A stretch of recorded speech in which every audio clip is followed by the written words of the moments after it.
This is the first time Conference USA has held a championship track and field meet on a 200-meter bank track. There's about 400 former Indiana football players here for the game today. I had the chance to ask Ralph Bolden yesterday how he's responding to this sudden media attention. Purdue sees this Ball State running attack as a triple threat. How difficult was it to close in that final 150 meters running into the headwind? I mean, the headwind was just insane. Coach Hope, what happened with Robert Marr right there before the end of the half? I'm not really sure. I just talked to the Purdue trainers, and they said the reason Marv was on the bench was more of a performance issue. In this game against the Ravens, it was the Colts' youth making the big plays. Coach, going into the second game of the season, what do you expect from your team today? I just think we're going to be a better football team. Vaughn, second event that you've won today here at the Jesse Owens. Any fatigue in that 400 hurdles coming off that victory in the 400 dash? What's going to be coming up next is the 800 meters. That should be fun. It should be a lot of fun. Big team implications here in the 800 meters as UCF and ECU both have two athletes competing in this final, so both looking for big team points. Keep your eye on the girls from ECU, the twins, Brooke and Brittany Cotnow at University of Central Florida, going for 3 outdoor titles in a row. UCF has been ranked as high as 12th in the nation this year, currently ranked 18th in the most recent poll. Now, the UCF Knights certainly hold the advantage in the sprints, the hurdles, and the jumps. However, ECU has a lot of depth in the distance events, and that's what put them over the top and gave them the title in Birmingham in February. I'm with ESPN's Aaron Andrews hanging out on the red carpet. Now, Aaron, usually when you're in Kentucky, you're covering football, covering basketball, you're working. How excited are you to be here and actually be able to enjoy the Kentucky Derby? I always love a good day off. We know you know baseball, basketball, football, hockey. How's your horse racing knowledge? Really bad. I was actually texting all my friends today saying, what do I do? You know a thing or two about winning on the slopes. What are you doing to try and win some races today? Who are you picking? I really have not that much of a clue. Who are you betting on today? Pants on fire. I mean, hearing that there's a girl jockey is just amazing. Who is your Derby pick today? Have you had a chance to look at the horses yet? Yeah, I would say Dialed In, but I love the story behind Mucho Macho Man. It was a shootout in Bloomington with IU and Michigan combining for more than 1,000 yards of total offense. But in the end, with the game on the line, it was all Denard Robinson, passing and rushing to make the difference for the Wolverines. Well, he's such a great competitor, and there were times he wasn't as sharp as he had been before, but he always competes, and he always plays fast, and at the end, I know he wanted the ball in his hands. I knew we had the weapons. We've been working all season. I knew I could depend on the receivers and the running back. So, and our offensive line played a hell of a game. They played really good, and we played together. He put in a lot of work in the offseason, and we got a lot of confidence in Denard, Tate, and Devin, so whichever one. But Denard was in at the time, and we got a lot of confidence in him to go in and make plays, and he did that.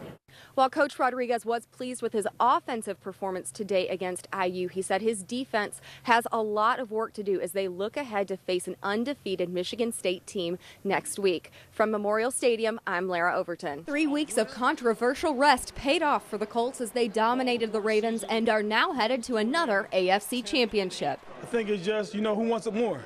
I think this is a hungry team. I think we were fresh. I think it showed tonight, and I think that's the way it's going to have to be the rest of the playoffs. There was plenty of talk leading up to this game about the Ravens' defense, but it was the Colts' defense stealing the spotlight. They would shut down the aggressive Baltimore run game, not allowing a Ravens first down in the second quarter.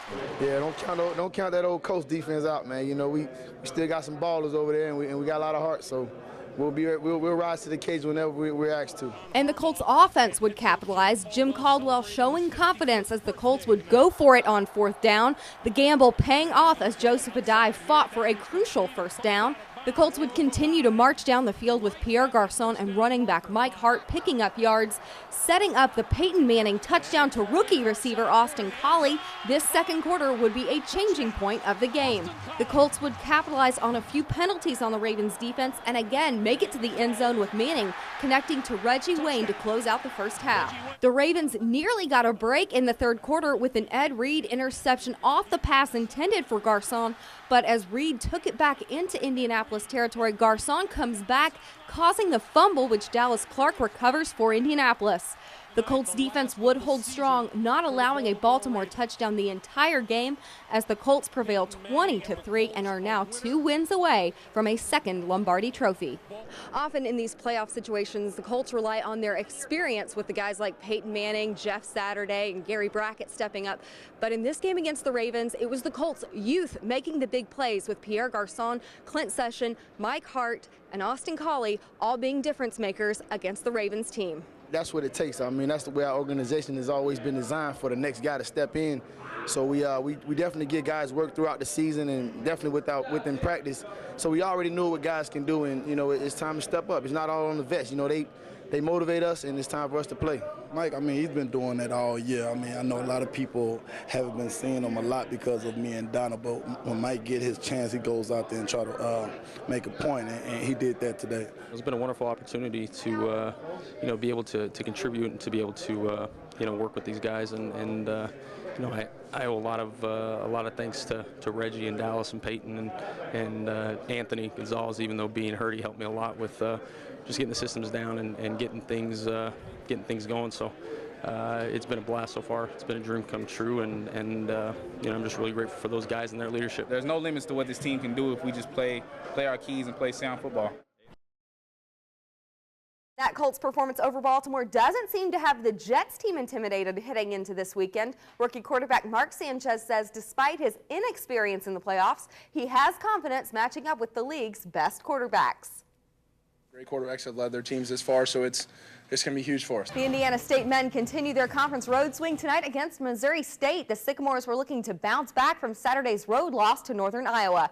ISU struggling early. Harry Marshall misses the long jumper. Missouri State grabs the rebound, but it's tipped away to Brant Leitenacre, who picks up the bucket, and he would go to the line. You can bet Indianapolis will be ready when Rex Ryan and his Jets team gets to town to face the Colts for the AFC title game. The Jets rallied to a fourth-quarter comeback yesterday, defeating San Diego to earn a trip to Indianapolis. Indiana's top 2 girls basketball teams in Class A faced off tonight as top-ranked Vincennes-Reveille hosted number 2 Bar Reeve. Both teams put undefeated 14-0 records on the line tonight at Vincennes. Reveille's Chelsea Meeks is going to go with the breakaway and take it down to the hoop to give the Lady Patriots a 1-point lead in the third quarter. That's a wrap for sports. Stick around for another check of your forecast.